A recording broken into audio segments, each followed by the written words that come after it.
Hello friends, आप सभी का एपी क्लासेस में स्वागत है। तो ये हमारे डाइस वाले चैप्टर का थर्ड पार्ट है। पिछले दो पार्ट्स में हमने इनके ओपन डाइस और मोर देन 2 फेस गिवन वाले केसेस, जिसमें हमने 4 फेसेस वाले और 3 फेसेस वाले इन सभी केसेस को डिस्कस किया था।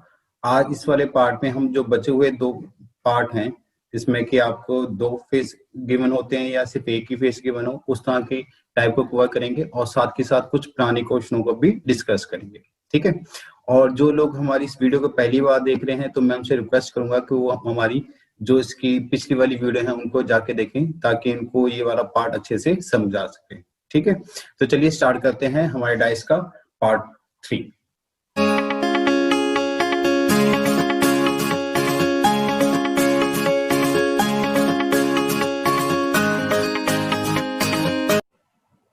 तो हमारा थर्ड केस है कि जब आपको सिर्फ 2 ही फेस गिवन हो, तब आपको किस तरह की अप्रोच लगानी है, कौन सी ट्रिक लगानी है। ठीक है, उसके लिए हमने यहाँ पे एक एग्जाम्पल भी ले रखी है कि आपको कह रहा है कि एक डाइस की आपको 2 पोजीशन उसने शो कर दी है यहाँ पे। ठीक है, और आपसे पूछ रहा है कि बताइए जब 4 नंबर वाला फेस बॉटम में होगा तो उसके टॉप पे कौन सा नंबर होगा। तो आपको नंबर बताना है कि कौन सा नंबर हो सकता है।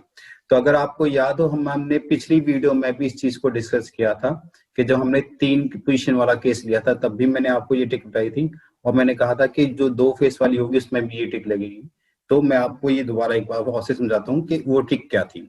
तो हमने कहा था कि जब आपको कोई सी डाइस की 2 फेस गिवन हो, तो आपने क्या करना है, किसी एक फेस या एक नंबर को ढूंढना है जो दोनों में क्या होना चाहिए, कॉमन होना चाहिए। जैसे अगर आप इन दोनों को अगर ध्यान से देखोगे, तो आपको इन दोनों में कौन सा नंबर कॉमन नजर आ रहा है। तो आपको पता लगेगा कि जो 1 है इसमें और जो 1 है इसमें, ये दोनों में क्या है, कॉमन है। फिर आपको क्या करना है, जब आपको कॉमन नंबर पता लग गया, उस कॉमन नंबर को अपना सेंटर मान के या अपना रेफरेंस मान के, किसी भी तरह मान के, आपको सभी नंबरों को क्लॉकवाइज या एंटी क्लॉकवाइज लिखना है। ठीक है, जैसे कि हमने लास्ट टाइम भी बताया था कि आपको क्या करना है, जो भी 2 फेस गिवन होंगे उसमें से पहले क्या करना है, कॉमन नंबर उठाना है।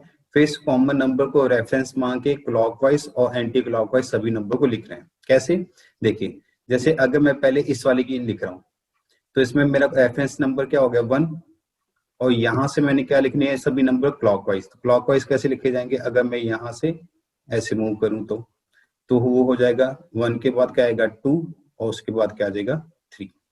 ठीक है, तो मैंने इस वाली डाइस के अकॉर्डिंग सभी नंबरों को क्या लिख लिया, क्लॉकवाइज लिख लिया। सिमिलरली जब मैं इस वाले केस को डिस्कस करूंगा, तो इसमें भी मेरा रेफरेंस क्या है, 1, और इसमें भी अगर मैं क्लॉकवाइज लिखूंगा सभी नंबरों को, तो वो क्या आ जाएंगे, 6 और 5। ठीक है, इस तरह से आपने नंबर लिख ली। अब आपको क्या करना है कि जो नंबर दोनों में कॉमन है उसको तो कर देना इग्नोर। ठीक है, कि जो नंबर दोनों में कॉमन है उसको तो कर देना इग्नोर। बाकी जो नंबर आमने सामने आ रहे हैं एक दूसरे के, वो सभी क्या होंगे, एक दूसरे के ऑपोजिट भी होंगे।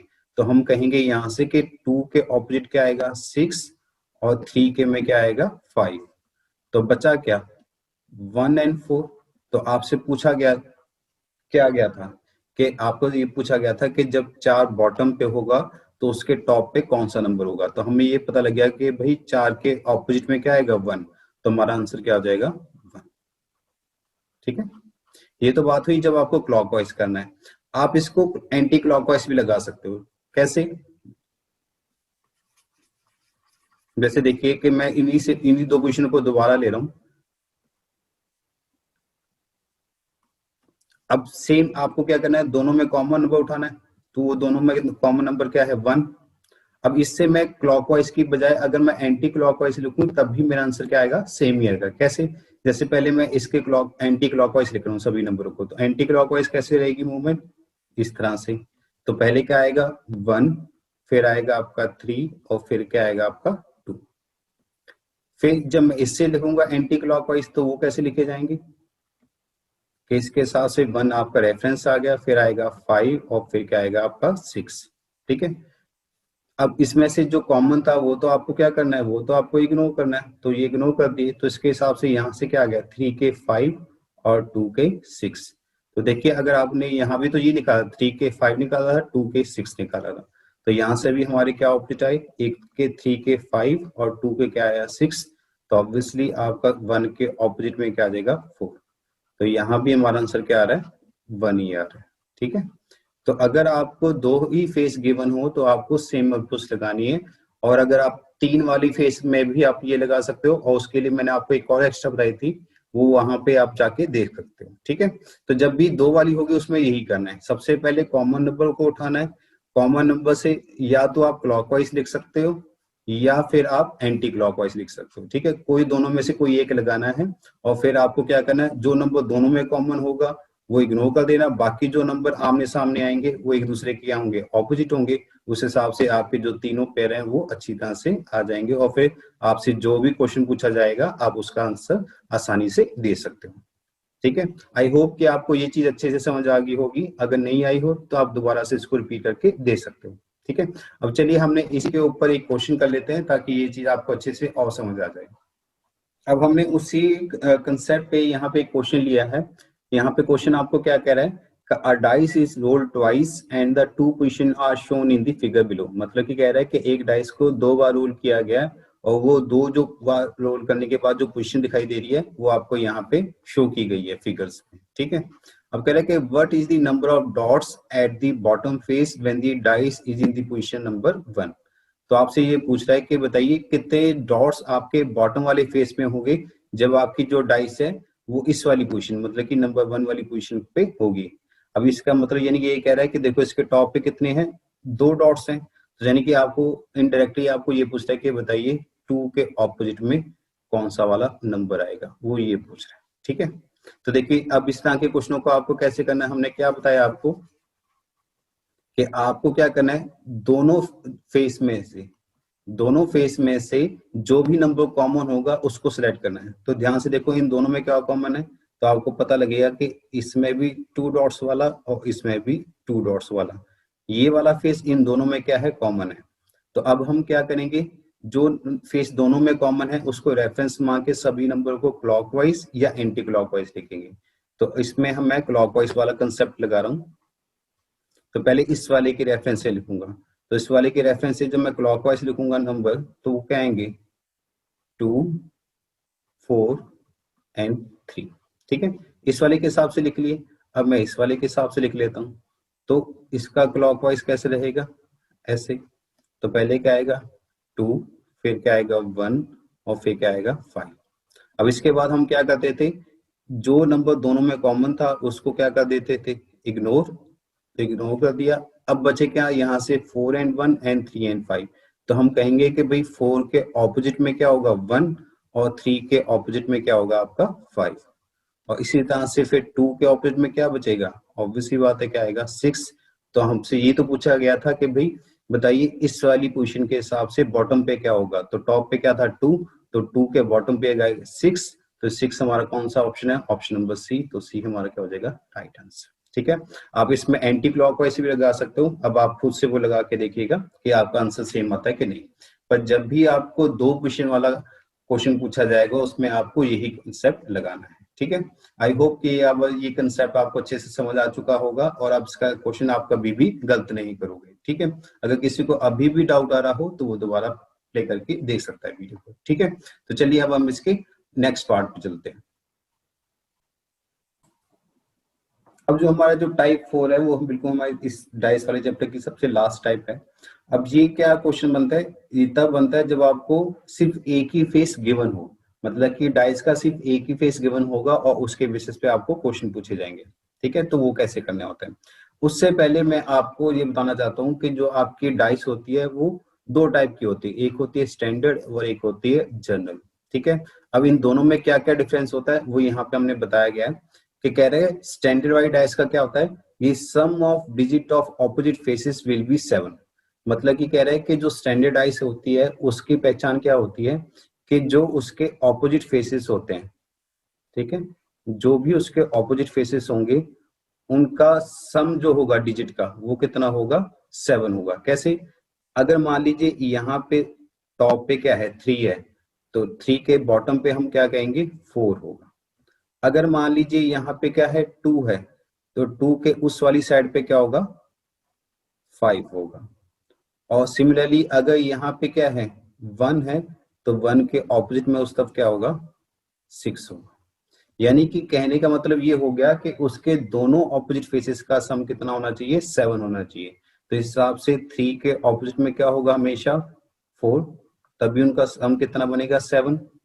सिमिलरली 2 के ऑपोजिट में हमेशा क्या होगा, 5, उनका भी सम कितना रहेगा, 7। और 1 के ऑपोजिट में क्या रहेगा, 6, तो उनका भी सम क्या रहेगा, 7। तो स्टैंडर्डाइज की पहचान ही यही है कि उनके सभी जो ऑपोजिट फेसेस होते हैं उनके अगर डिजिट का सम करोगे तो वो हमेशा क्या आएगा, वो हमेशा क्या आएगा, 7 ही आएगा। ठीक है, आपको पता लगा ना कि स्टैंडर्डाइज क्या होती है। अब बात करते हैं जनरलाइज की। अब जनरलाइज की क्या पहचान होती है, कहता है the sum of digit of two adjacent faces will be 7। मतलब कि वो ये कह रहा है कि जो आपकी जनरलाइज होगी उसके जो एडजेसेंट फेसेस होंगे उनके डिजिट का सम कितना होगा, वो होगा आपका 7 होगा। कैसे, मान लीजिए अगर आपके पास एक डाइस है, ठीक, थोड़ी सी ड्राइंग ऐसी बन रही है यहाँ पे, सपोज कीजिए, ठीक है, इमेजिन करके देख लीजिए थोड़ी देर के लिए। अब यहाँ पे कह रहा है कि अगर यहाँ पे 2 है, यहाँ पे आपका 3 है, और अगर मान लीजिए एक साइड पे आपको क्या दिखाई दे रहा है, 5 दिखाई दे रहा है। अब अगर हमें पता है कि भाई इसके जो ये वाले हैं ये दोनों फेस क्या है, एडजेसेंट है, और इसमें कितना है 2, इसमें कितना है 5, तो यानी कि इन दोनों का सम कितना बन गया, 7। तो यहां से मैं कह सकता हूँ कि ये वाली कौन सी डाइस है, ये आपकी जनरल डाइस है। ठीक है, कैसे पहचान की कि मैंने देखा कि इसके जो दो एडजेसेंट फेसेस थे उनके अगर डिजिट का सम कर रहा हूं तो वो कितना आ रहा है, 7 आ रहा है। और यही क्या होती है, आपके जनरल डाइस की पहचान होती है। तो अब आई थिंक आप स्टैंडर्ड और जनरल डाइस में डिफरेंशिएट करके बता सकते हो कि भाई जो स्टैंडर्ड डाइस होती है उसके तो क्या होते हैं, जो ऑपोजिट फेसेस का सम होता है वो कितना होता है, 7 होता है। और जो जनरल डाइस होती है उसके क्या होता है, उसके किसी भी दो एडजेसेंट फेसेस का सम कितना होता है, 7 होता है। ठीक है, ये एक तरीका है जिससे कि आप बता सकते हो कि कौन सी डाइस स्टैंडर्ड है, कौन सी जनरल है। ठीक है, अब इससे किस तरह के क्वेश्चन पूछे जा सकते हैं, अब उनको देख लेते हैं। ठीक है, तो अब यहाँ पे हमने एक एग्जांपल ली है। अब यहाँ पे आपको ये 4 फिगर दिखाई दे रही है, ये 1, ये 2, ये 3 और ये 4। ठीक है, ये 4 फिगर आपको दिखाई दे रही है, और इसके लिए क्वेश्चन क्या पूछ रहा है कि find out which of the following are standard dice, कि मतलब कि इन चारों में से आपको ये बताना है कि भाई स्टैंडर्डाइज कौन सी है। तो देखिए हमने आपको बताया था कि डाइस दो तरह की होती है, एक स्टैंडर्डाइज और एक जनरलाइज।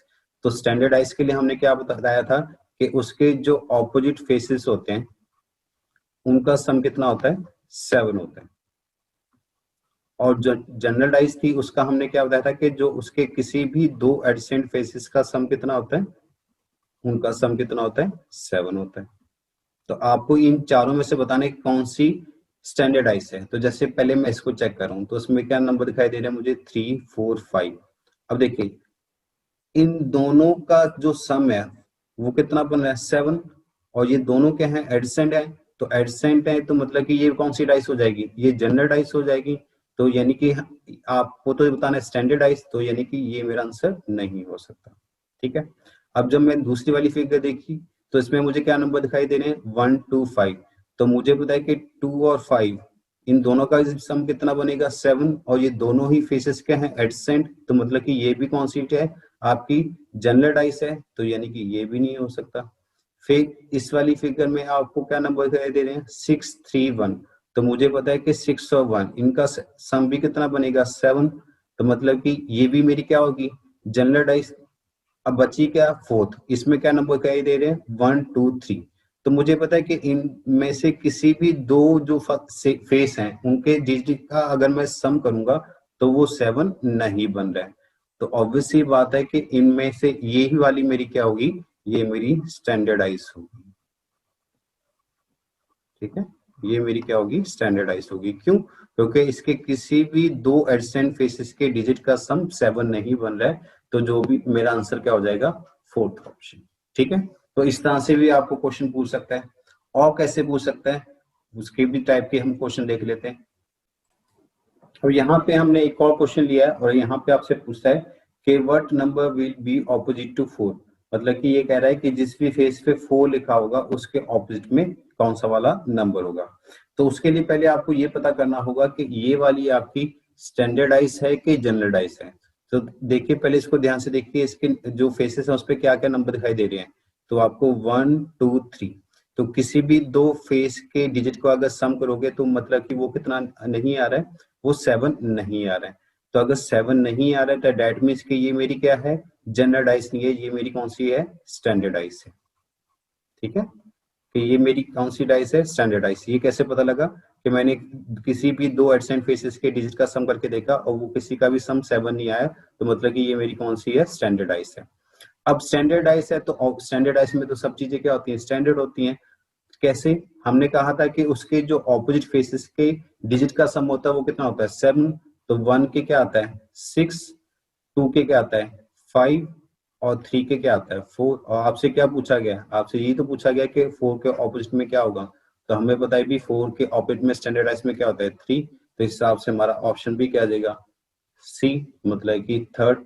तो यही मेरे क्या हो जाएगा, राइट आंसर हो जाएगा। ठीक है, तो इस तरह से भी आपको क्वेश्चन पूछ सकता है। चलिए एक टाइप और करते हैं, फिर हमारा ये चैप्टर खत्म हो जाएगा। अब यहाँ पे हमने एक एग्जाम्पल लिया है। अब इसमें क्या पूछता है आपसे कि what number will be opposite to 3, मतलब कि आपसे ये पूछ रहा है कि जो ये वाला फेस है आपका जिसपे 3 लिखा हुआ है, इसके ऑपोजिट में कौन सा वाला नंबर आएगा। तो उसको बताने के लिए आपको क्या करना पड़ेगा, आपको पहले ये पता करना पड़ेगा जो ये हमें सिंगल डाइस दी है ये हमारी स्टैंडर्ड है कि जनरल है। तो उसके लिए आप क्या पहले कैसे चेक करोगे कि पहले देखोगे कि भाई इसके डिजिट कौन से दिए। तो यहाँ पे 3 4 5, तो मुझे पता लग रहा है कि भाई इसके जो ये दो एडसेंट फेसेस हैं इन दोनों का सम कितना बन रहा है, इन दोनों का सम बन रहा है कितना, 7। और हमें पता है कि एडसेंट फेसेस का सम 7 किस में बनता है, वो बनता है आपके जनरल डाइस में। ठीक है, तो यहां से ये कंफर्म होता है कि भाई ये कौन सी वाली टाइप है, ये आपकी जनरल डाइस है। अब जनरल डाइस में हमने ये तो पता लग गया कि भाई इसमें 3 4 5 ये तो दे रखे हैं, तो बच्चे क्या नंबर 1 2 और 6। तो ये तीनों नंबर हो सकते हैं। अब कौन सा नंबर इसके पीछे होगा ये चीज आप कंफर्म नहीं कह सकते हो, किसमें, जनरल डाइस में। कि जनरल डाइस में हम ये नहीं कंफर्म कर कह सकते कि कौन से नंबर के ऑपोजिट में कौन सा वाला नंबर होगा। जैसे स्टैंडर्ड में तो हम बता सकते हैं कि भाई 1 के में क्या होता है, 6 होता है, 2 के में क्या होता है, 5 होता है, 3 के में क्या होता है, 4 होता है। पर जनरल डाइस में आप ये नहीं बता सकते कि भाई किस नंबर के ऑपोजिट में कौन सा वाला नंबर होगा। तो इनमें आपका आंसर क्या आएगा, जैसे पहला ऑप्शन दे रखा है 1, ये नहीं हो सकता, दूसरा नहीं हो सकता, तीसरा नहीं हो सकता। हाँ, लास्ट वाले में क्या देखा है, आइदर 1 और 2 और 6, मतलब कि तीनों में से कोई भी आपका हो सकता है, किसके, 3 के ऑपोजिट में। तो जो आपका आंसर होगा वो क्या होगा, ऑप्शन नंबर डी होगा। तो डी आपका क्या हो जाएगा, राइट आंसर हो जाएगा। ठीक है, ये काफी इंपॉर्टेंट था, लोगों से गलती हो जाती है क्योंकि वो क्या करते हैं, वो डाइस को स्टैंडर्ड मान के चले थे और अपने आप से ही 1 के 6, 2 के 5, 3 के 4 वाला मान के इसका आंसर क्या लगा देते हैं, 3 के ऑपोजिट 4, और वो 4 जहां भी उनको ऑप्शन दिखाई देता है वो लगा देते हैं। तो पर आपको ऐसे नहीं करना। जब भी आपको सिंगल डाइस वाला केस होगा सबसे पहले आपको ये कंफर्म करना है कि जो डाइस गिवन है वो स्टैंडर्ड है कि जनरल है। पहले आप वो पता करोगे, फिर उसी के बाद अपने क्वेश्चन को अटेम्प्ट करोगे, क्योंकि दोनों की अप्रोच क्या है, दोनों की डिफरेंट डिफरेंट है। ठीक है, तो आप ये नहीं कर सकते कि सीधा ही देखते ही आंसर लगा दीजिए, पहले आपको देखना पड़ेगा कि वो कौन सी वाली डाइस है। ठीक है, तो यहाँ पे आपका जो ये डाइस वाला चैप्टर है वो खत्म होता है। इसकी जितनी भी टाइप्स थी वो हमने कवर कर ली हैं, जितने भी टाइप के क्वेश्चन बन सकते थे वो सारे हमने खत्म कर लिए हैं। ठीक है, तो अब हम इसके बाद शुरू करने वाले हैं क्यूब। क्यूब की हम मुझे काफी रिक्वेस्ट आई थी लोगों की कि सर आप क्यूब भी इसके साथ करा दीजिए, तो मैं जैसे ही हमारा खत्म हो रहा है इसके बाद ही मैं आपको क्यूब वाली भी वीडियो भी अपलोड करूंगा। ठीक है, तब तक आपका काम क्या होगा कि जो हमने ये सारी 3 पार्ट्स में आपको डाइस कवर कराया है, इन तीनों वीडियो को अच्छी तरह से देखना है। जो जो कंसेप्ट, जो जो ट्रिक आपको समझाई है उसको अच्छी तरह से प्रैक्टिस करना है, अपनी तरफ से क्वेश्चनों को अटेम्प्ट करना है। जो मैं पीडीएफ आपको दूंगा उसको भी आपको प्रैक्टिस करना है। ठीक है, यानी कि जितना ज्यादा आप प्रैक्टिस करोगे उतनी ज्यादा ही आपकी कमांड इस चैप्टर पे बढ़ेगी। ठीक है, तो चलिए अब हम मिलेंगे आपको नेक्स्ट वीडियो में अपनी नेक्स्ट चैप्टर के साथ। तब तक अपना ख्याल रखिए और क्वेश्चन को अच्छे से प्रैक्टिस कीजिए।